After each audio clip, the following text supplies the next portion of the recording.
Hey guys, welcome to my channel. So today let's do a easy beginner friendly quick landscape. I have started doing the sky part, and I have also drawn a basic lining to see where my trees should be and where my mountain should be, like that. And I have started with the sky.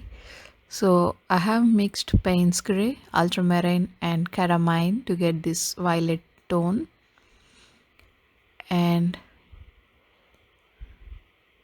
I'm using very lighter tone for the sky as the foreground part will be more brighter. So I want the background to be duller. So now I have taken Princeton Velvet Touch number 8 brush long round, and I'm mixing color for the mountain. So for the mountain I'm using ultramarine, and in order to neutralize that ultramarine I'm using some burnt umber into it. And this long round brush has a pointed end, so which gives me fine lines. And we are painting this mountain in wet on wet technique. And don't paint this mountain if your paper is too wet. So paint this when the paper is damp enough. So if your paper is too wet, then the paint will bleed more and it will spread onto the entire sky area too. So if you want your mountain to remain this shape in this shape, so paint when the paper is damp. And the reason for painting in wet on wet technique is I don't want to get sharp edges, so I'm painting in wet on wet technique. And while painting this mountain I have left some white spaces in between. So I want to represent some snow in the mountains. No, so I have left some white spaces. And when I reach the bottom part, the horizon line, so I have mixed sap green and Payne's gray to get this darker tone. So I want to paint some trees kind of thing at the horizon. So I have mixed sap green and Payne's gray to paint this, and I'm not painting any detailed trees kind of thing. So I have just painted a dark color stroke, just that's it. As these all things come in the background, there is no need to give much importance to that. Yeah. And I'm giving some details to the mountain part. So by the time I'm giving these details, the paper had dried. So this is wet on dry technique.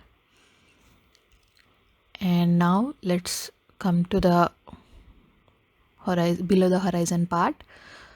So here we are painting some grass field. So for this I have used yellow and olive green. So the colors that we are using today are from White Knights, Art Philosophy and Winsor and Newton. So I have mixed three brands to prepare my custom palette. So these colors are from these three brands. And now I'm painting the water. So the concept is there are some green fields in the water where there will be some pine trees. So I'm painting the water first, and I have left the space for the green field. So I'll paint that now after finishing the water part. So yeah. And for the water I have taken the same shade as I have taken for the sky, as the water is reflection of what the sky is. And I'm adding some darker tone lines to represent the waves to give that watery effect.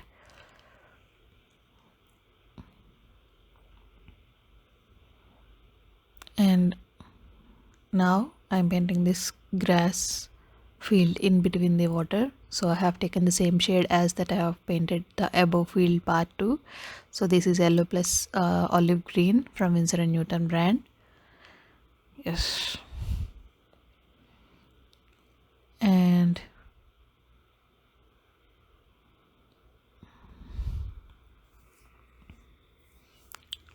yeah, I'm defining the edges with some darker tone so that it will create some depth to our painting.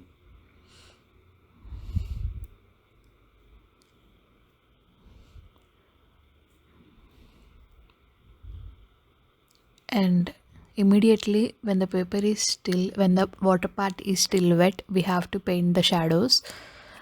So we'll paint the trees later when the paper gets dried. So before that, we are painting the shadows. So you need to know where the trees should be. So I have placed the trees by using some pencil lines. So with that reference, I'm drawing this reflection part. So we always paint reflection while using the wet on wet technique, as the reflection in water always look blurry. So we need soft edges to get a shadow. So we get soft edges by using wet on wet technique. So we are painting the tree shadows when the paper is still wet. And here I am painting the shadow of the mountain that is present above. And I have used Payne's gray for the tree shadows. And now I am lifting off some paint from the shadow part, as there will be some ripples in the water. So in order to give that effect, I am lifting off some paint from the shadow area. And now we'll wait for the paper to dry so that we can start painting the top trees part.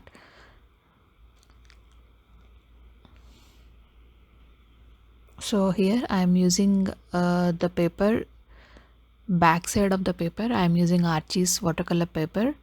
So I don't want to, as this is a practice session, I don't want to waste another paper. So I'm using backside of a used paper. So you can also use a backside paper for practice purposes. You can save a lot of money, as you know watercolor supplies are very costly. And I have started painting the foreground trees, and here I'm using Payne's gray plus ultramarine and a bit of olive green too. So this tree I am painting with olive green first, and next I am giving shadows by using a darker tone of Payne's gray. And I'm using Princeton velvet long round brush.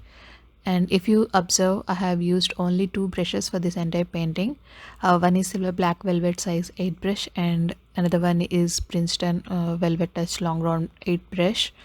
So always try to use some larger number brush, and also try to give details also using long brush.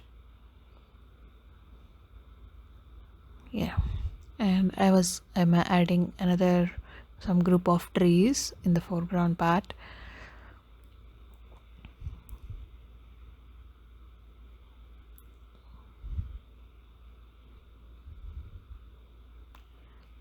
And yeah,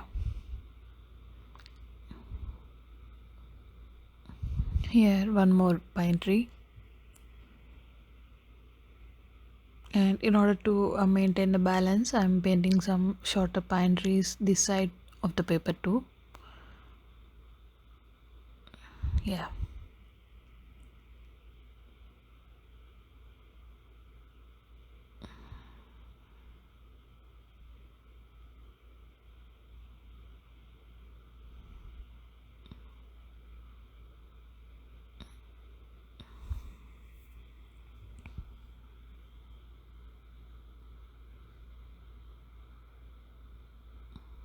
So now our painting is almost finished. I am adding some highlighting or details,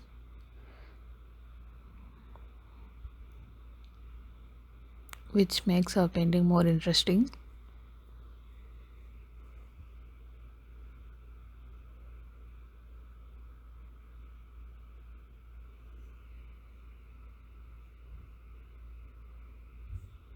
And here I'm adding one more bit of field area.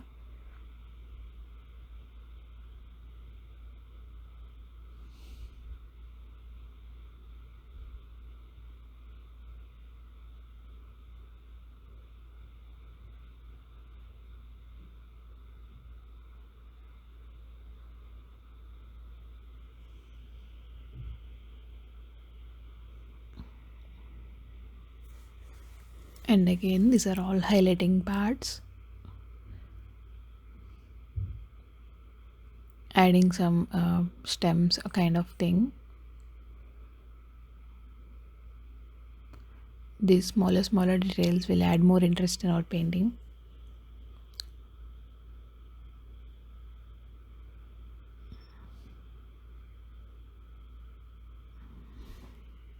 So yeah, now our painting is finally finished.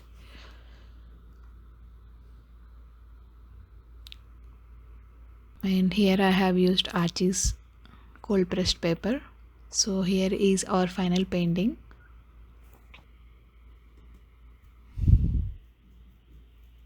Hope you all enjoy this painting process. And if you like this painting, if you like this video, please subscribe to my channel. I have many videos uploaded and I will upload every week a simple tutorial. Thank you guys. Please like, share, comment and subscribe. Thank you.